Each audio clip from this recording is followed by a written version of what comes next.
What's up, Pumas? Welcome back to KPAW. I'm your host, Sebastian Frakes.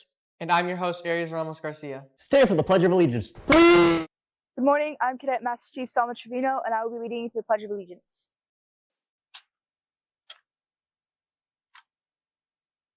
Place your right hand over your heart.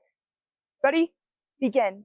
I pledge allegiance to the flag of the United States of America and to the republic for which it stands, one nation, under God, indivisible, with liberty and justice for all. Happy Wednesday, Pumas. Here are your morning announcements. Seniors, meet with an NSJC representative right here at Chaparral. NSJC will be on campus on Tuesday, April 23rd, during second period in the library. Stop by the counseling center to sign up.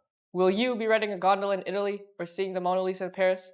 Come travel with us to Venice, Switzerland, and Paris over spring break 2028. Don't miss out on this once-in-a-lifetime travel experience. Only 4 spots left. See Mrs. Morales in room 717 or email kmorales@tvusd.us for more information. Next month is our very first field day. If you would like to participate and have an awesome day with your friends out on the field, then go to the Puma Pit Mega Redemption and use your points to secure a spot. The spring musical Hadestown opens April 23rd. Get your tickets now at www.chaparralactorstroupe.com.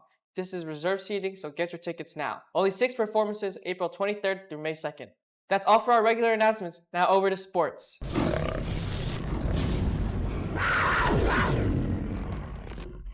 Our track and field teams face off against Murrieta Mesa in a meet starting at 3:15. Good luck against the Rams. That's all we have for today, Pumas. And we'll see you next time.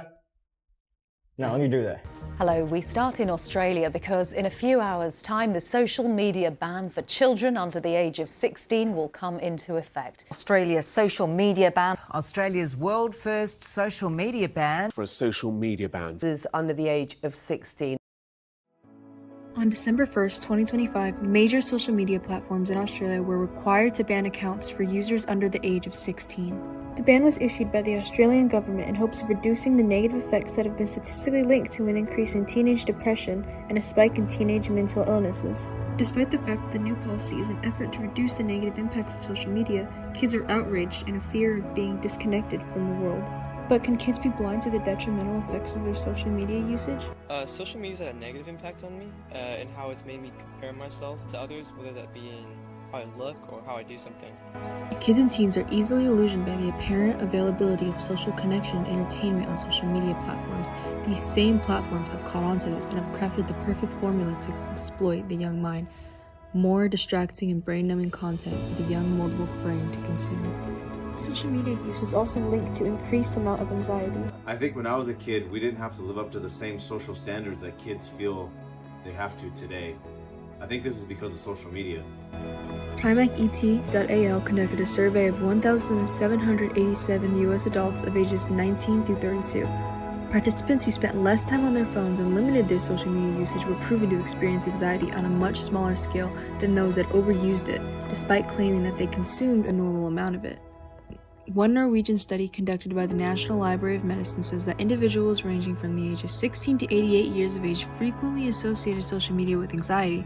Many individuals counter this in the US and argue that they use social media as a way to unwind and relax. Between the ages of 3 and 19 are the years that determine many, if not all, adult experiences due to the fact that kids have extremely mobile brains in this time. With this being said, habits of excessive social media use and its effects such as anxiety and depression can easily bleed into adulthood.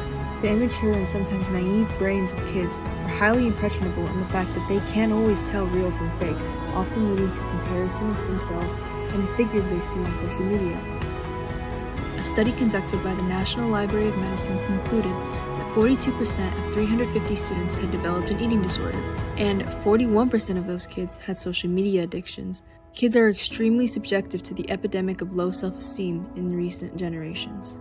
Social media platforms disguise themselves in a shell of seemingly apparent connectivity and friendliness, but this is just a vise that hides the dark and deep-cutting consequences bound to the minds of children and rob them of their senses and rationality. Children under the age of 16 should not be exposed to the harsh effects of social media. Other nations should follow in the footsteps of Australia and normalize social media being only for mature audiences.